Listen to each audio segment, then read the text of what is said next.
আসসালামু আলাইকুম। আজকের ক্লাসে খুবই গুরুত্বপূর্ণ একটি বিষয় নিয়ে আমরা আলোচনা করব। জাতীয় বিশ্ববিদ্যালয়ের অনার্স সেকেন্ড ইয়ারের ইংলিশ কম্পালসারি সাবজেক্টে পাস মার্ক কত, 40 নাকি 33? আমরা লক্ষ্য করেছি এই বিষয়টা নিয়ে স্টুডেন্টদের মধ্যে যথেষ্ট কনফিউশন আছে। আশা করছি আজকের ক্লাস শেষে আর কোনো কনফিউশন তোমাদের মধ্যে থাকবে না।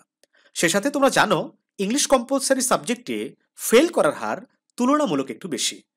তো খুব সহজে কিভাবে এই সাবজেক্টটাতে পাস রেজাল্ট নিয়ে আসা যায় এই বিষয়টিও আজকের ভিডিওতে আমরা আলোচনা করব।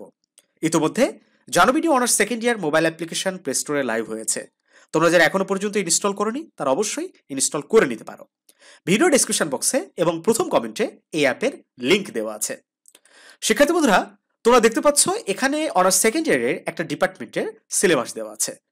তো সবগুলো সাবজেক্টের থেকে একটা সাবজেক্ট যে আলাদা সেটা কিন্তু আমরা লক্ষ্য করছি। কিভাবে? এই যে দেখো, প্রত্যেকটা সাবজেক্টের ক্রেডিট সংখ্যা 4 দেওয়া থাকলেও ইংলিশ কম্পালসারি সাবজেক্টের পাশে লেখা আছে নন ক্রেডিট। এটার মানে কি এবং অন্যান্য সাবজেক্টের থেকে এই সাবজেক্টটাতে যে আরো কি কি ডিফারেন্স আছে তা আমরা একটু ভালোভাবে জেনে নেই। দেখো, আমরা সচরাচর যে পরীক্ষাগুলো দিয়ে থাকি সেই পরীক্ষাগুলোর সিলেবাস বা মার্কস ডিস্ট্রিবিউশন দুইটা ভাগে ভাগ করা। একটা হচ্ছে ইন কোর্স, একটু মনোযোগ দিবা, ভিডিওটা লম্বা হতে পারে। ইন কোর্স এবং আরেকটা হচ্ছে লিখিত। তো ইন কোর্সে থাকে 20 মার্ক এবং লিখিতটা থাকে 80 মার্ক। অর্থাৎ এই দুইটা মিলে মোট একটা স্টুডেন্টকে প্রতিটা সাবজেক্টে 100 মার্কের পরীক্ষায় বসতে হয়। তবে কিছু কিছু সাবজেক্টে ওই যে প্র্যাকটিক্যাল থাকে সেগুলোর কথা আমি বলছি না। অলমোস্ট সবগুলো সাবজেক্টে তো এরকমই সিলেবাস থাকে, তাই না? তো এই ইন কোর্সটা টোটালি কলেজের উপর ডিপেন্ড করে। কোনো কলেজে একটা পরীক্ষা নেয়, কোনো কলেজে দুইটা পরীক্ষা নেয়, যাই হোক। আর এই লিখিত পরীক্ষাটা বছরের শেষে একটা বোর্ড ফাইনাল স্টুডেন্টকে একটা পরীক্ষায় বসতে হয়, যার মাধ্যমে 80 মার্কের একটা পরীক্ষা অনুষ্ঠিত হয়। তো মোট 100 মার্ক। কিন্তু এই ইংলিশ কম্পালসারি সাবজেক্টটা ইন কোর্স কোনো পরীক্ষা হয় না। কি বললাম? ইংলিশ কম্পালসারি সাবজেক্টে ইন কোর্স পরীক্ষা হয় না। তাহলে সরাসরি এই সাবজেক্টটাতে পরীক্ষা হয় 100 মার্কের মধ্যে। দেখো, এটা কিন্তু অনেক বড় একটা ডিফারেন্স।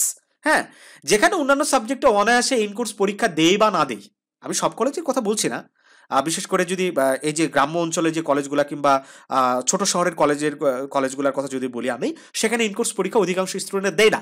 তারপরেও কিন্তু কলেজ কর্তৃপক্ষ তাকে 12 থেকে কিন্তু 15 দিয়ে দেয়। Rajshahi college, Rangpur Carmichael college, Ananda Mohan college, এগুলো কলেজের যদি কথা বলি তাহলে ইনকোর্স পরীক্ষা না দিলে স্টুডেন্টকে পরীক্ষায় বসতেই দেওয়া হয় না। ইভেন জাতীয় বিশ্ববিদ্যালয়ের যে রেগুলেশনগুলো আছে সবগুলো রেগুলেশনে কিন্তু এই ইনকোর্সকে খুব স্ট্রিক্টলি দেখানো হয় যে ইনকোর্স পরীক্ষা দিতেই হবে। তো যাই হোক, সেটা আলাদা কথা। স্টুডেন্টরা দেয় না, অনায়াসে 15 থেকে 20 মার্ক, 12 থেকে 15 মার্ক, এটা ফ্রি মার্ক। কিন্তু এই সাবজেক্টটাতে কোনো ফ্রি মার্ক পাওয়া যায় না। 100 মার্কের ফুললি তোমাকে একটা পরীক্ষায় বসতে হবে এবং এখানে সময় থাকে মাত্র 3 ঘন্টা। তোমরা জানো অন্যান্য সাবজেক্টের পরীক্ষাগুলো 80 মার্কের হলেও সময় দেওয়া থাকে 4 ঘন্টা। কত ঘন্টা? 4 ঘন্টা সময় দেওয়া থাকে। বাট 100 মার্কের একটা পরীক্ষায় আমাকে টাইম দেওয়া থাকে 3 ঘন্টা মাত্র। তো অনেকগুলো ডিফারেন্সে তোমরা দেখতে পাইলে। এখন আসি, এই সাবজেক্টটাতে এত সংখ্যক স্টুডেন্ট ফেল করে কেন?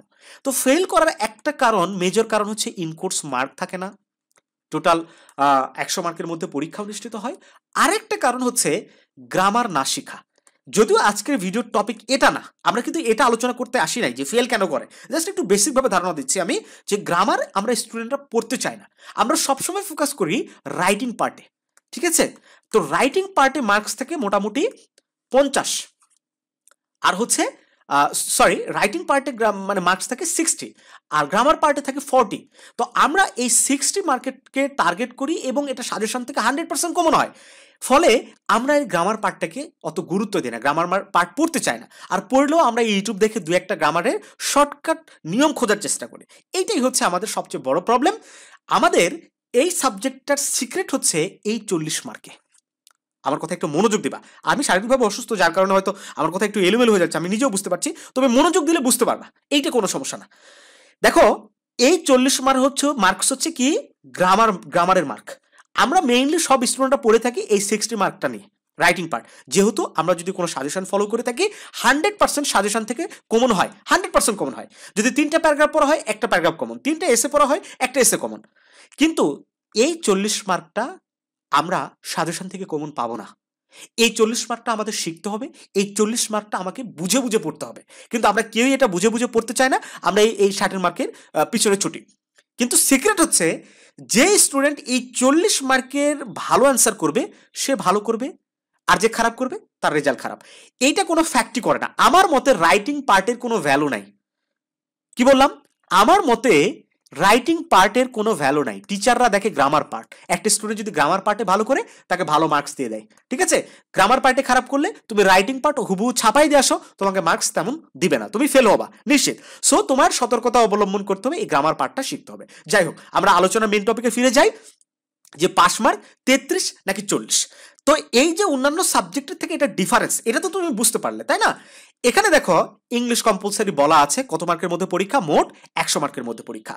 তো জাতীয় বিশ্ববিদ্যালয়ের যে নিয়ম, যে কোনো সাবজেক্টে পাশ করার নিয়ম, সেটা হচ্ছে একটা সাবজেক্টে তোমাকে অবশ্যই 40% মার্কস পেতে হবে। কত পার্সেন্ট? 40%। তাহলে পরীক্ষা যদি এখন 100 মার্কের মধ্যে হয়, 100 মার্কের 40% কত? 40 মার্ক। আবার পরীক্ষা যদি 80 মার্কের মধ্যে হয় তাহলে পাস মার্ক কত হবে? 32। আবার পরীক্ষা যদি 20-এর মধ্যে হয় পাস মার্ক কত হবে? 8। এই লজিক ধরেই আমরা আগের নিয়ম জানতাম যে ইনকোর্স এবং লিখিত আলাদা আলাদা পাস করতে হয়। অর্থাৎ লিখিততে 32 পেতে হবে, আবার ইনকোর্সে মাস্ট বি তোমাকে 8 পেতে হবে। কিন্তু নতুন নিয়ম সেটা না।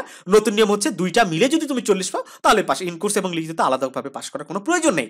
কিন্তু এই যে ইংলিশ কম্পালসারি তোমরা দেখতে পাচ্ছ, এখানে তো ইনকোর্স নাই, সরাসরি 100 মার্কের মধ্যে পরীক্ষা। সো এই ঝামেলার যাওয়ার কোনো প্রয়োজন নাই। তাহলে সহজ কথায় যদি আমি বলি, পাস মার্ক কত? 100 মার্কের 40% মার্ক পাইতে হবে 40। ফেসবুকের অনেক গ্রুপে একটা ভুয়া রেগুলেশন ছড়াইছিল, হ্যাঁ, এখনো সেটা আমি মাঝে মাঝে অনেক গ্রুপে দেখতে পাচ্ছি, যে সেখানে সেই রেগুলেশনে বলা হয়েছে যে 33 পেলে পাস, নতুন নিয়মে। কিন্তু নতুন নিয়ম বলে এখানে কিছু নেই। এটা আগে থেকেই জাতীয় বিশ্ববিদ্যালয়ের সর্বশেষ নিয়ম, এবং এটাই চূড়ান্ত নিয়ম যে অবশ্যই 100 মার্কের মধ্যে একটা স্টুডেন্টকে কত পেতে হবে? 40%, অর্থাৎ 40 মার্কস তোমাকে পেতেই হবে পাস করার জন্য, ঠিক আছে? তাহলে পাস মার্ক নিয়ে আর কোনো কনফিউশনে পড়ার কোনো সুযোগ নাই। এখানে একদম তুমি নিশ্চিত এবং সঠিক তথ্য জানলে যে পাস মার্ক অবশ্যই এখানে 40, 33 মার্ক নয়, ঠিক আছে? এখন আসি খুব সহজে কিভাবে এই সাবজেক্টটাতে তুমি পাস করতে পারো। দেখো, মার্কস ডিস্ট্রিবিউশনের মধ্যে কিন্তু তোমাকে বলে দিছি যে রাইটিং পার্টে কত থাকে? 60, আর গ্রামার পার্টে থাকে 40। আমরা 60% মার্কসের দিকে ঝুঁকি, এই 40টাকে ছেড়ে দেই। বাট আমাদের উচিত হবে এই 40 মার্কসটাকে আঁকড়ে ধরা। যদি আমরা এই 40% একটা ভালো মার্কস নিয়ে আসতে পারি তাহলে আমাদের পাস কেউ ঠেকাতে পারবে না। রাইটিং পার্ট যদি হজবরল লেখা আসো তারপরে তুমি পাস করে যাবা, ঠিক আছে? তো রাইটিং পার্টের সাজেশন ইতিমধ্যে আমাদের চ্যানেলে দেওয়া আছে, সেটা দেখে নিতে পারো, আশা করি কমন পাবে। এছাড়া ভবিষ্যতেও আমাদের পরীক্ষার হয়তো 25 অথবা 26 ডিসেম্বর আমরা একটা ভিডিও দিব, সেখানে প্যারাগ্রাফ থেকে দিব মাত্র 3টা, এসে থেকে মাত্র দিব 3টা, ডায়লগ দিবে 3 থেকে 4টা, এরকম ভাবে দিব 3 থেকে 4টা পড়ে একটা করে কমন পাবা 100%। এটা প্রতি বছরে হয়। সেটা শুধু আমাদের সাজেশন পড়লে হবে এমন না, তুমি যে কারো সাজেশন পড়তে পারো। বাট আবারও তোমাকে সতর্ক করে দিচ্ছি, এই রাইট হ্যান্ড পার্ট যদি হুবহু বই দিকে তুমি ছাপায় আসো পাস করতে পারবে না। এই গ্রামাটিক্যাল পার্টে তোমাকে ভালো করতে হবে। তো গ্রামাটিক্যাল পার্টে ভালো করার জন্য কি করা দরকার? তোমাকে বুঝতে হবে, বুঝে পড়তে হবে। এইটার বিকল্প কিন্তু কোনো কিছু নাই। এর জন্য তুমি প্রাইভেট নিতে পারো, ক্লাস করতে পারো, সেটা অনলাইনে হোক আর অফলাইনে হোক। তো যাই হোক শিক্ষার্থী বন্ধুরা, পাস করার শর্টকাট টেকনিকও তোমাকে বলে দিলাম।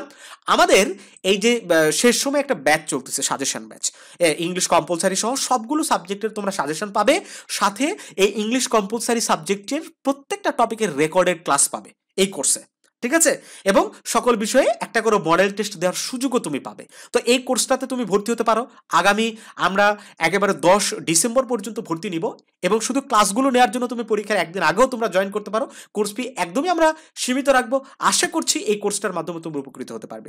অথবা শুধুমাত্র তোমরা অনার্স সেকেন্ড ইয়ারের সবগুলো সাবজেক্টের সাজেশনও আমাদের থেকে সংগ্রহ করে নিতে পারো। আমাদের সাথে থাকো, আমাদের সাথে টিচারদের পরামর্শ মতো পড়াশোনা করো। আশা করছি যতটুকু সময় আছে এই সময়টাকে কাজে লাগিয়েও তুমি একটা ভালো কিছু রেজাল্ট করতে পারো।